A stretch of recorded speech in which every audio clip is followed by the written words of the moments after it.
يسألونك ماذا ينفقون قل ما أنفقتم من خير فللوالدين والأقربين واليتامى والمساكين وابن السبيل وما تفعلوا من خير فإن الله به عليم صدق اللہ العظیم۔ دوسرا سپارہ ہے سورۃ البقرہ، آیت نمبر 215 تلاوت کی ہے۔ ترجمہ یہ ہے یسألونک ماذا ينفقون، اے نبی یہ لوگ آپ سے پوچھتے ہیں کہ کیا خرچ کریں۔ قل ما انفقتم من خیر فللوالدین والاقربین والیتامى، تو آپ کہہ دیجئے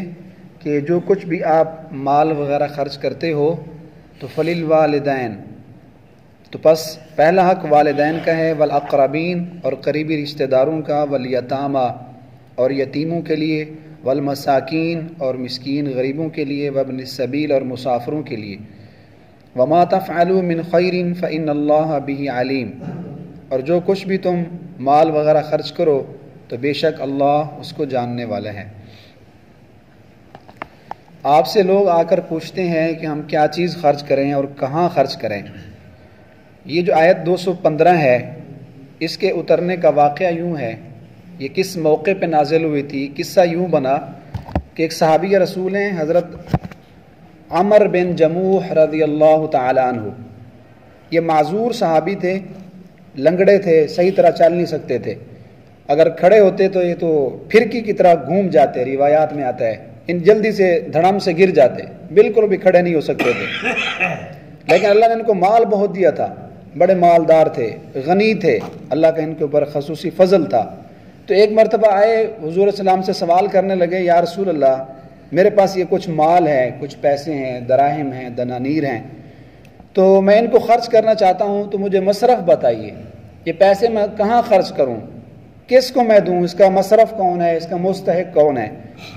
تو انہوں نے سوال کیا تو اللہ پاک نے اس سوال کے جواب میں یہ آیات بھیج دیں اور بتلا دیا کہ ہمیں پیسے سب سے زیادہ کس چیز میں کہاں خرچ کرنے میں زیادہ ثواب ملتا ہے، تو یہ آیات نازل ہوئی۔ اور بعض حضرات نے مفسرین نے یہ کہا کہ اس طرح کا جو اسلوب ہے نا قرآن مجید میں، یسألونک، وہ آپ سے پوچھتے ہیں تو کیا خرچ کریں، اور بھی بہت ساری چیزوں کے بارے میں یہ طرز ہے، یسألونک عن المحیض، وہ حیض کے بارے میں پوچھتے ہیں، تو اس کے لیے ضروری نہیں ہے کہ وہ شان نزول ہو، بلکہ یہ قرآن کا ایک عام اسلوب ہے کہ جس چیز کی لوگوں کو زیادہ ضرورت ہوتی ہے تو اللہ تعالیٰ یہ اسلوب بنا دیتے ہیں کہ وہ آپ سے پوچھتے ہیں، یا ممکن ہے انہوں نے پوچھا ہو، یہ ضروری نہیں ہے کہ نہ بھی پوچھا ہو، یا آنے والی قوم کو اس مسئلے کی ضرورت ہو، لوگوں کو اس مسئلے کی زیادہ ضرورت ہو، تو اللہ نے یہ ایک اسلوب بنا دیا کہ بس وہ آپ سے پوچھتے ہیں، کوئی ضروری نہیں ہے اس کا شان نزول ہو، اس طرح کبھی واقعہ پیش آیا ہو۔ اور یہ واقعہ لکھا بھی ہے کہ عمر بن جموح نے سوال کیا تھا۔ تو بہرحال یہ قرآن مجید کا طرز ہے یسألونک کہ وہ آپ سے پوچھتے ہیں، مراد امت کو ضرورت ہے تو آپ ان کو بتلا دیجئے اگرچہ انہوں نے نہ بھی پوچھا ہو۔ تو مصرف کیا ہے، زیادہ کہاں خرچ کرنے میں فائدہ ہے، قل ما انفقتم من خیر، تو یا رسول اللہ انہوں نے آپ سے پوچھا ہے کہ کہاں خرچ کریں، تو قل آپ ان کو جواب دیجئے، ان کو بتلائیے کہ جو کچھ بھی تم مال خرچ کرتے ہو نا تو سب سے زیادہ استحقاق فللوالدین، تمہارے والدین کے ہے۔ تو تمہیں چاہیے کہ اگر تم کوئی صدقات وغیرہ کر رہے ہو تو اپنے والدین پہ خرچ کرو، سب سے زیادہ اجر اس میں ملنے والا ہے، والاقربین اور قریبی رشتہ داروں پر، والیتامى اور یتیم پر جو بے سہارا ہے، ابھی نابالغ ہے، اس کی تشریح پہلے گزر چکی کہ یتیم سے مراد کون ہے اور اس کو کتنی مقدار میں دے سکتے ہیں، والمساکین اور مسکینوں فقراء کو دیں، وابن السبیل اور مسافروں کے اوپر خرچ کریں جو اپنے وطن سے دور ہیں، وما تفعلوا من خیر، اور جو کچھ بھی تم خرچ کرو گے نا فإن اللہ بھی علیم، بے شک اللہ اس کو جاننے والا ہے۔ تو اس آیت میں جو ہمیں مصرف بتلائے ہیں کہ تم والدین پہ خرچ کرو، قریبی رشتہ داروں پہ خرچ کرو، یتیموں اور مسکینوں پہ اور مسافروں پہ، تو اس سے مراد نفلی صدقات ہیں، صدقات واجبہ نہیں ہیں۔ جو صدقات واجبہ ہیں نا وہ اپنے ہم والدین پہ خرچ نہیں کر سکتے، والدین کو نہیں دے سکتے، زکوٰۃ ہو گئی، اسی طرح نظر نیاز، منت اگر کسی نے منی ہے، قسم کا کفارہ ہے، زہار کا کفارہ، یہ جو واجبی صدقات ہیں، عشر ہو گیا، یہ ہم اپنے والدین کو نہیں دے سکتے، نہ والدہ کو دے سکتے ہیں نہ والد صاحب کو۔ اسی طرح جو اصول فروع ہیں نا ان کو بھی نہیں دے سکتے، اصول سے مراد یہ ہے کہ والد کو نہیں دے سکتے، دادا کو، پردادا کو، دادی کو، پردادی کو، ان پر زکوٰۃ نہیں لگتی، ان کو ہم عشر نہیں دے سکتے، واجبی صدقہ نہیں دے سکتے۔ اسی طرح جو فروع ہے، بیٹے کو نہیں دے سکتے، بیٹے کا بیٹا، پوتا، پڑپوتا، نواسی، بیٹی اور نواسی کے آگے جو اولاد ہے، اسی طرح نیچے چلے جائیں۔ تو اصول فروع جتنے بھی ہیں، یعنی جن سے انسان پیدا ہوتا ہے اور جو انسان سے آگے پیدا ہوتے ہیں، ان کے اوپر زکوٰۃ نہیں لگتی ہوتی، صدقات واجبہ ان کو نہیں دے سکتے۔ تو یہاں جو کہا گیا والدین کو دیں، اس سے مراد ہے نفل صدقات، صدقات نافلہ، زکوٰۃ عشر کے علاوہ اگر آپ اپنا پیسہ خرچ کرنا چاہتے ہیں تو ان لوگوں کو دیں، یہ آپ کے زیادہ مستحق ہیں۔ اب یہاں ایک مسئلہ سمجھنا ہے کہ یہ جو زکوٰۃ ہوتی ہے، یہ زکوٰۃ ہم ان کو بھی نہیں دے سکتے، اور اسی طرح جو سادات ہیں، سید خاندان کے لوگ ہیں اور جن کے بارے میں تحقیق ہو کہ واقعی ان کا تعلق جو ہے وہ سید خاندان سے ہے، تو ان کے اوپر بھی یہ واجبی صدقات نہیں لگتے، اس لیے کہ یہ میل کچیل ہے اور انسانوں کے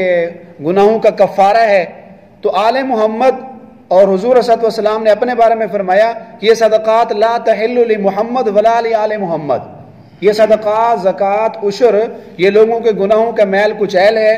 گناہوں کے کفارے ہیں، نہ یہ محمد صلی اللہ علیہ وسلم کے لیے حلال ہے، نہ ان کی آل کے لیے حلال ہے۔ اور جب یہ مسئلہ لوگوں کو بتایا جاتا ہے کہ زکوٰۃ والدین پہ نہیں لگتی، آل محمد پہ نہیں لگتی، اور اسی طرح قریبی رشتہ داروں پہ، اصول فروع پہ نہیں لگتی، تو وہ اعتراض کرتے ہیں، کہتے ہیں اگر یہ بھوک سے مر رہے ہوں تو کیا ان کو نہ دیں، وہ بھوک سے مر جائیں؟ آل محمد کو نہ دیں، کیا وہ بھوک سے مر جائیں؟ جب ان کو شدید ضرورت ہو تو صاف زیر ان کو دینی چاہیے۔ یہ ایک عقل میں بھی ایک بات آتی ہے۔ تو دیکھیں بھی اس کا آسان سا جواب یہ ہے کہ اللہ تعالیٰ نے جو ہمیں زکوٰۃ کا حکم دیا نا، تو وہ 40 میں سے 1 روپے کا دیا ہے۔ تو ہم نے اللہ کے راستے میں فقیروں غریبوں کو 1 روپیہ دینے ہیں نا، 39 تو ہمارے پاس ہیں،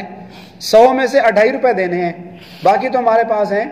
200 میں سے 5 روپے ہم نے زکوٰۃ دینی ہے، باقی تو 195 ہمارے پاس ہے۔ 1000 میں سے کتنی دینی ہے؟ 25 روپے، 975 تو ہمارے پاس ہیں۔ تو ضرور ہم نے یہ جو اوپر والا میل کچیل ہے، آل محمد کو ہم نے یہ میل کچیل دینا ہے، سید بادشاہ کو ضرور ہم نے یہ میل کچیل دینا ہے، جو باقی ہمارے پاس موجود ہیں اس سے نفلی صدقہ ان کو ہم دیں۔ والدین کو ضروری میل کچیل دینا ہے، 1000 میں سے 25 روپے وہ تمہارے گناہوں کا کفارہ ہے، وہ میل کچیل ہے، وہ ان کو نہ دو، اس کے علاوہ جتنا بھی مال تمہارے پاس ہے تو اس سے دو۔ تو اس کا آسان سا جواب یہ ہے کہ ضروری نہیں ہے کہ اگر آل محمد سید خاندان کے لوگ اگر کہیں ہیں اور وہ بھوک سے پریشان ہیں، غربت میں ہیں، فقر و فاقہ میں ہیں، تو نفلی صدقات سے ان کو دیں، والدین کو بھی دیں تو نفلی صدقات سے دیں۔ یہ بھی تو شریعت کا ہمیں حکم ہے نا کہ اس میں تمہارے لیے 2 اجر ہے۔ اگر کوئی آدمی اپنے والدین پہ خرچ کرتا ہے، قریبی رشتہ داروں کے اوپر نفلی صدقہ کرتا ہے، تو اس کے لیے ڈبل اجر ہے۔ ایک تو صدقے کا ثواب ملے گا اگر والدین پہ خرچ کریں گے، رشتہ داروں پہ، اور دوسرا صلہ رحمی کا۔ حضرت عبداللہ ابن مسعود رضی اللہ تعالیٰ عنہ کی بیوی، ان کا نام تھا زینب رضی اللہ تعالیٰ عنہ، تو بتلایا حضور علیہ السلام کو کہ یا رسول اللہ، حضرت زینب آپ کو ملنے کے لیے آئی ہوئی ہیں۔ تو آپ نے پوچھا ایو زینب، کون سی زینب آئی ہوئی ملنے کے لیے؟ تو بتلایا امرأۃ عبداللہ ابن مسعود، کہ عبداللہ ابن مسعود کی بیوی ہے، وہ آپ سے کوئی ملنا چاہتی ہے، اس نے کوئی بات کرنی ہے۔ تو حضور علیہ السلام نے ان سے ملاقات کی اور پوچھا بھی کس طرح آنا ہوا؟ پوچھا یا رسول اللہ یہ پوچھنا تھا کہ میرے پاس مال ہے، میں اس کو خرچ کرنا چاہتی ہوں، تو کیا میں عبداللہ ابن مسعود پہ بھی خرچ کر سکتی ہوں؟ یعنی اپنے گھر والے کو بھی دے سکتی ہوں؟ کیا یہ صدقہ اس پہ بھی لگ سکتا ہے؟ تو حضور نے فرمایا بالکل لگ سکتا ہے، فلا کی اجران، یہ نفلی صدقہ خیرات جو ہے اگر تو اپنے شوہر کو دے گی تیرے لیے ڈبل ثواب ہے، ایک تو صدقے کا، دوسرا تیرا شوہر مستحق ہے، وہ غریب ہے، صلہ رحمی کا۔ تو اس سے یہ مسئلہ سمجھ میں آتا ہے کہ اگر کوئی آدمی قریبی رشتہ داروں کو جن پر زکوٰۃ، عشر اور کفارے وغیرہ کے پیسے نہیں لگ سکتے، اگر ان پر ہم نفلی صدقہ کرتے ہیں تو 2 اجر ہے، ڈبل ثواب ہے، ایک صلہ رحمی کا اور دوسرا اس کے اوپر صدقے کا ثواب ملے گا۔ تو یہاں بھی قرآن مجید میں جو مصرف بتلائے گئے، اگر یہ لوگ مستحق ہیں تو ہمیں آس پاس ان پہ نظر رکھنی چاہیے، نفلی صدقات کرتے وقت ان لوگوں کو ترجیح دیں، اپنے والدین کو، اپنے بھائیوں کو، والاقربین، اور ہمارے محلے میں رہنے والے ہمارے قریبی رشتہ دار، ہمسائے، یتیم لوگ، مسکین۔ اللہ پاک فرماتے ہیں دیکھو یہ جو کچھ تم پوچھ رہے ہو نا کہ کہاں خرچ کریں، تو میں نے بتلا دیا، وما تفعلوا من خیر، اب جو کچھ بھی تم خیر سے مراد یہ مال ہے، اگر مال جو ہے وہ حلال طریقے سے کمایا گیا ہو، اگر حلال جگہ پہ اس کو خرچ کیا گیا ہو، تو ایسے مال کو خیر کہا ہے قرآن مجید میں کہ یہ بھی اللہ تعالیٰ کی طرف سے خیر و برکت ہے، ایسا مال بھی اللہ کی طرف سے نعمت ہے۔ فإن اللہ بعلیم، تو بے شک اللہ تمہارے ان خیرات کو، تمہارے ان صدقات سے خوب واقف ہے، یعنی اللہ تمہیں اس کا بدلہ دے گا۔ دنیا میں بھی اللہ کا وعدہ ہے کہ دو گے تو ایک کے بدلے میں 10 تو یقینی ہے، اور اس کے اوپر 700 تک بھی ممکن ہے۔ تو اگر تم دو گے تو اللہ خوب جانتے ہیں، اللہ اس کا تمہیں نعم البدل دیں گے۔ اللہ تعالیٰ ہمیں اس پر عمل کی توفیق عطا فرمائے۔